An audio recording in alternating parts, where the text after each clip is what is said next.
Hola chicos, ¿qué tal? ¿Cómo estáis? Bueno, en el vídeo de hoy vamos a seguir trabajando con el concepto de fuerza y campo eléctrico, aunque en este caso, de manera similar a como hicimos con el campo y la fuerza gravitatoria, vamos a considerar un caso un poquito más complejo en el que planteemos exactamente las mismas ecuaciones que hasta el momento, tanto para la fuerza como para el campo eléctrico, pero sin embargo tengamos más precisión a la hora de determinar cada una de las componentes. ¿A qué nos referimos con esto? Si recordáis, nosotros veíamos que las partículas cuando tenían carga, ya fuese positiva o negativa, por el mero hecho de tener carga, automáticamente se veían atraídas o repelidas de tal manera que ejercían una fuerza entre sí. ¿Ok? Es decir, por ejemplo, nosotros podíamos tener aquí una partícula que tenía carga Q1 y una partícula que tenía carga Q2. De esta manera, lo que ocurría es que entre ellas se establecía una fuerza la cual dependía directamente de el valor de la propia carga. Es decir, sabiendo que el signo de cada una de ellas fuera el mismo o distinto, podríamos ver que las cargas se iban a repeler o se iban a atraer. Y la pregunta que nos teníamos que hacer era la siguiente: ¿cuál va a ser el módulo, la dirección y el sentido de dicha fuerza? Bueno, pues como vimos, la fuerza eléctrica, en este caso, recordamos que como cualquier otra fuerza es un vector, será la siguiente. Tendremos una constante de fuerza eléctrica que ahora la analizaremos y se verá multiplicada por el producto de las cargas y dividida por la distancia del vector que las une y de nuevo multiplicada por el vector unitario entre ellas. ¿Ok? En este caso tenemos que definir una gran diferencia con respecto a la fuerza gravitatoria. ¿De acuerdo? Lo primero, este radio va al cuadrado, que se me había pasado, es el módulo de la distancia al cuadrado. Y lo más importante de todo es que, si recordáis, el vector unitario de la fuerza gravitatoria lo definíamos de tal manera que si el punto iba del 1 al 2, el vector unitario lo definíamos al revés, porque al igual que los vectores eran atractivos, porque en la fuerza gravitatoria siempre son atractivos, en este caso no tendrán por qué ser siempre atractivos. ¿De acuerdo? Es decir, que en este caso definiremos el vector r 1 al 2 de tal manera que iremos desde el 1 hasta el 2. Este será el vector r 1, 2, y si lo normalizamos, es decir, si ponemos que el vector r 1, 2 tiene módulo 1, en ese caso será este valor que tendremos aquí. ¿De acuerdo? El vector R12 normalizado, es decir, el que tenemos aquí, lo único que realmente nos indica es la dirección y el sentido de la fuerza. Porque, al igual que vimos con el campo gravitatorio, nosotros podíamos tener una fuerza la cual se fuese propagando por cualquiera de los tres ejes. ¿Ok? Entonces, el vector, en este caso, R12 con su acerto circunflejo, es decir, el que está normalizado, que tiene módulo 1, lo único que nos dice es la dirección y el sentido de la fuerza. Dentro de esta expresión tenemos varias cosas que analizar. Lo primero, la constante de campo eléctrico que tenemos aquí, o de fuerza eléctrica. Esta constante realmente se le llama constante, pero en este caso no es estrictamente constante. ¿De acuerdo? ¿Por qué? Porque esta constante está definida de la siguiente manera. Está definida como 1 dividido entre 4 pi por epsilon 0. 4pi todos sabemos lo que es, y epsilon 0 es una nueva magnitud que tenemos que introducir, que se le conoce como permitividad del vacío. Permitividad del vacío. ¿A qué nos referimos con ese concepto de permitividad del vacío? Pues que realmente los medios entre los cuales vamos a poder plantear un campo eléctrico, que realmente podría ser en absolutamente cualquier tipo de medio, van a tener un corte de paso, o lo que es lo mismo, van a permitir con mayor o menor facilidad que el campo eléctrico y que la fuerza eléctrica se propaguen a través de ese medio. ¿Qué es lo que ocurre? Que cuando un medio complica el paso de el campo eléctrico y de la fuerza eléctrica a través de dicho medio, lo que ocurrirá será que este valor de aquí aumentará.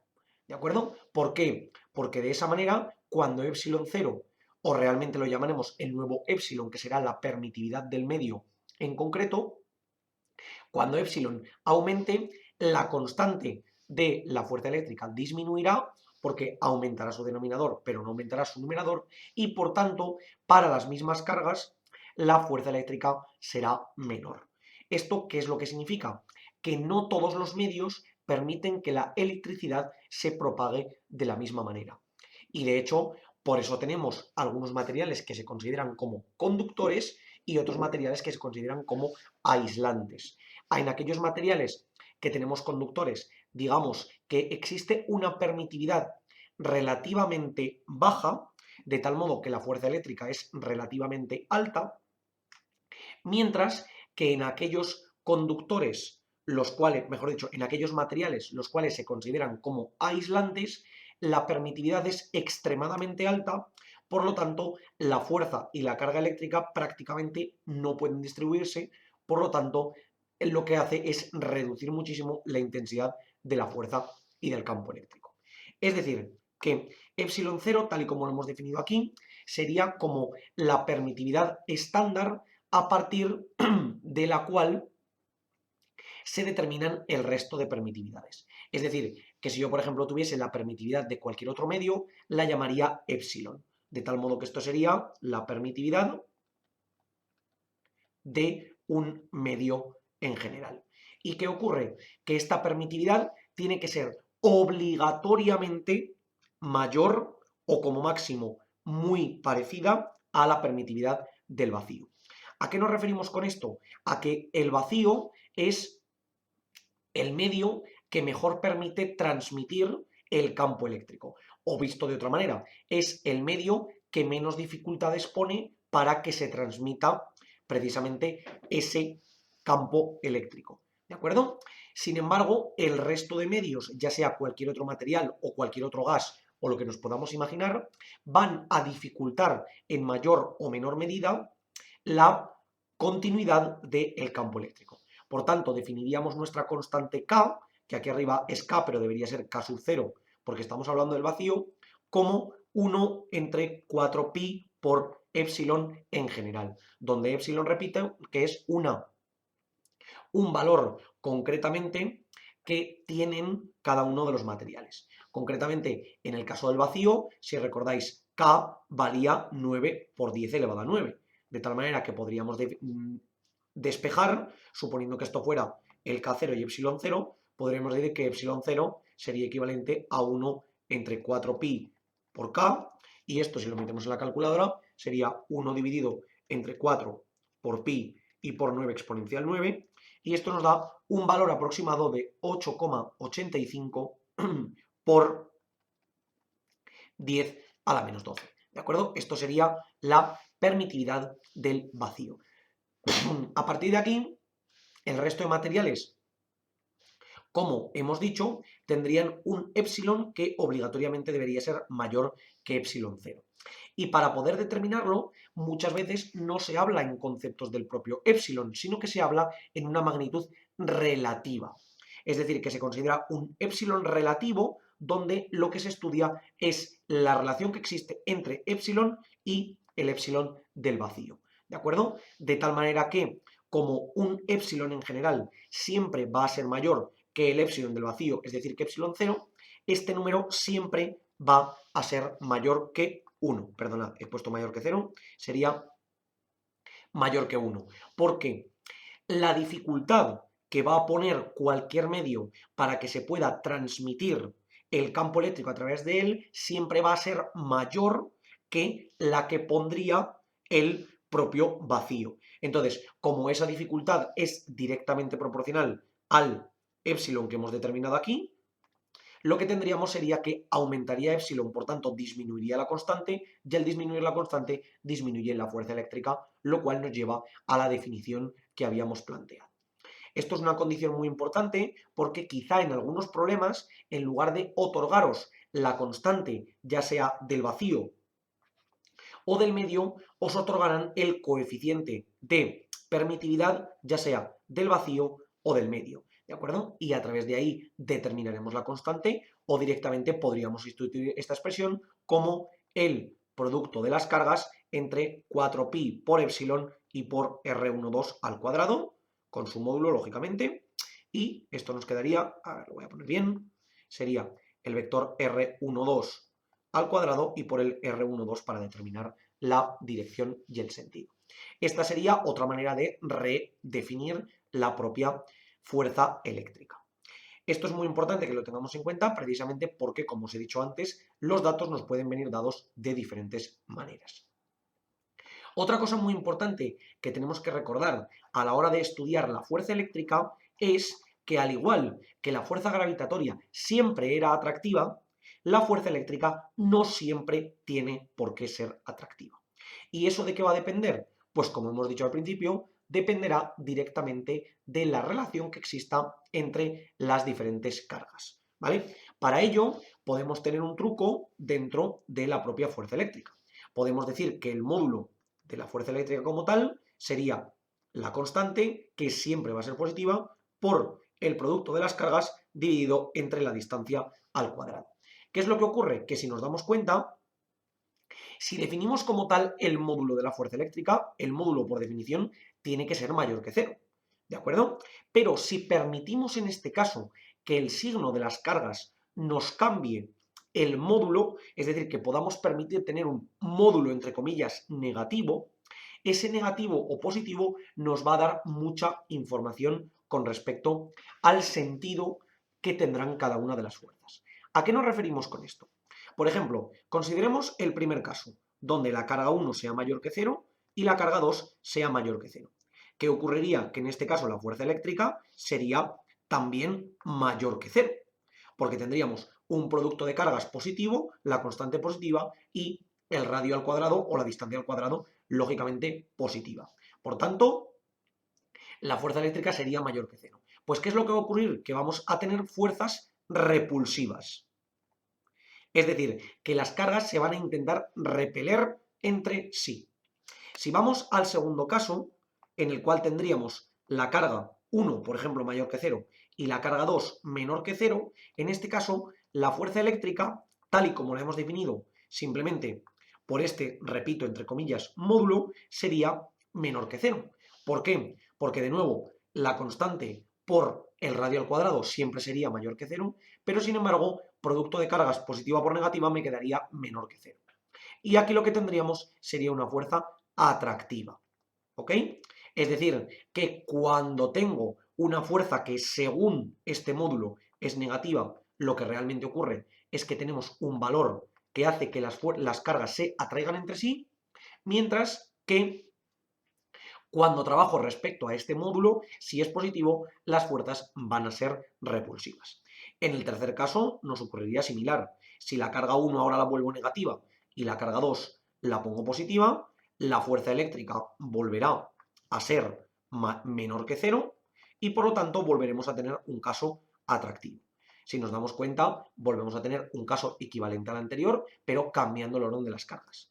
Y por último, en caso de tener las dos cargas negativas, es decir, tanto Q1 como Q2 menor que 0, la fuerza eléctrica volverá a ser mayor que 0, porque tendremos un producto de cargas negativas, lo cual nos dará una fuerza eléctrica positiva y por tanto volveremos a tener, en este caso, una repulsión.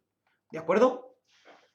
Entonces, hay que tener mucho cuidado porque el signo que nos dé como tal la fuerza eléctrica tiene que venir determinado o tenemos que, sobre todo, intentar comprender perfectamente cuál es la dirección y, sobre todo, el sentido de dicha fuerza. Y eso va a depender única y exclusivamente de la relación que exista entre las cargas. Es decir, yo puedo calcular una fuerza, el módulo de una fuerza eléctrica y después, como tendré multiplicando por ese vector que lo que va a hacer es decirme hacia qué dirección y qué sentido va a ir, tendré que saber interpretar correctamente qué significa cada uno de ellos con respecto a la relación que exista frente a las cargas. ¿De acuerdo? Para ello haremos unos cuantos ejercicios, como hacemos siempre, para entenderlo perfectamente. Pero en este caso no es como en el caso de la fuerza gravitatoria, donde veíamos que claramente la fuerza siempre iba a ser atractiva. En este caso depende de la relación que existe entre las cargas. Y por último, vamos a introducir el campo eléctrico. Al igual que hemos utilizado la fuerza eléctrica, el campo eléctrico, el cual suele venir definido con una E mayúscula, está definido como la fuerza eléctrica por unidad de carga. En este caso es muy importante. El campo eléctrico se define como la cantidad de fuerza eléctrica que una carga podría ejecutar sobre otra carga de valor positivo, es decir, sobre una carga de 1 culombio positivo. Es decir, que en este caso, repito, el campo eléctrico sería la fuerza eléctrica ejercida sobre una carga de valor positivo. Es decir, que esta carga que tenemos aquí, por definición, se establece como positiva. ¿Vale? Porque al igual que veíamos en la fuerza gravitatoria, la masa siempre había de ser positiva. Por tanto, en ese caso, no es necesario que nosotros introdujésemos ese valor de referencia porque ya sabíamos que la masa tenía que ser positiva. Sin embargo, en el caso del campo eléctrico sí que es indispensable que introduzcamos cuál es la carga piloto o la carga general sobre la que vamos a actuar. Y en ese caso tendríamos que la carga se establece por convenio que sea positiva.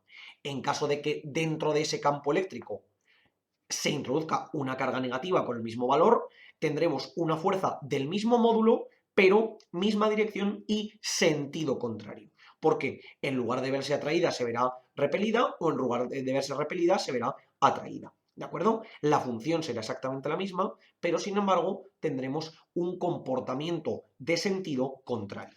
Entonces, si esto lo definimos matemáticamente, tendríamos que sería K por el producto de las cargas, todo dividido entre R al cuadrado y por la propia carga, eliminamos una de ellas y sería pues K por la carga que ejerce el campo entre R al cuadrado. ¿Vale? Si lógicamente, al ser un campo vectorial, también viene determinado por su vector R12. ¿Vale? Esto hemos de tenerlo en cuenta. Que el campo eléctrico tendrá tanto módulo como dirección, que esto sí que es muy importante, y el sentido vendrá determinado de nuevo en general respecto a la carga que tengamos. ¿De acuerdo? ¿Cómo podemos plantear esto en el plano? Pues si yo considero una carga puntual, estoy considerando que esta carga ejercerá un campo eléctrico a su alrededor, porque la fuerza ocurre de manera muy similar a como ocurría en el campo gravitatorio, pero como considero que la fuerza en este caso estará ejercida sobre una carga positiva, de nuevo las fuerzas serán radiales con respecto a una circunferencia que se encuentre a la misma distancia y estas fuerzas serán de nuevo, como decíamos, radiales. ¿De acuerdo? El campo eléctrico vuelve a ser un caso de fuerza central, en la cual desde cualquier punto de esta circunferencia la fuerza ejercida sería exactamente la misma a diferencia de su dirección. ¿De acuerdo? Y aquí marcamos hacia dónde irían ejercidas esas fuerzas precisamente con respecto a la carga de prueba que hemos determinado. ¿Vale? Si os dais cuenta, siempre mantengo la dirección que une el punto donde estaría la carga de prueba con respecto al punto que tendré en este caso. Esto sería lo que conocemos como las líneas de campo eléctrico. Así que chicos, habéis visto que en este vídeo hemos introducido conceptos con los que ya habíamos trabajado, como por ejemplo esa dirección y sentido de la fuerza eléctrica y del campo eléctrico, pero sobre todo, muy importante, hemos introducido esa permitividad del medio, la cual lo que me habla es de lo mucho o poco que permite precisamente el medio que el campo y la fuerza eléctrica avancen, y de la misma manera hemos visto de manera más estricta cómo funciona concretamente el concepto de el sentido dentro de las fuerzas. También hemos introducido el concepto de campo eléctrico, muy importante en relación con la fuerza eléctrica, como aquella perturbación que existe en el espacio por unidad de carga. De tal modo que al eliminar aquí las dos cargas piloto que tenemos, nos queda únicamente esa carga, que es la que genera el campo, que es la que aquí hemos llamado Q1. Y además hemos visto las líneas de campo con respecto a las cargas piloto que tenemos. Como siempre os digo, chicos, por favor, cualquier duda, cuestión o pregunta que tengáis, dejádmelo en los comentarios y nosotros la intentaremos resolver. Por lo demás, muchísimas gracias por el vídeo, espero que os haya servido y que vaya bien.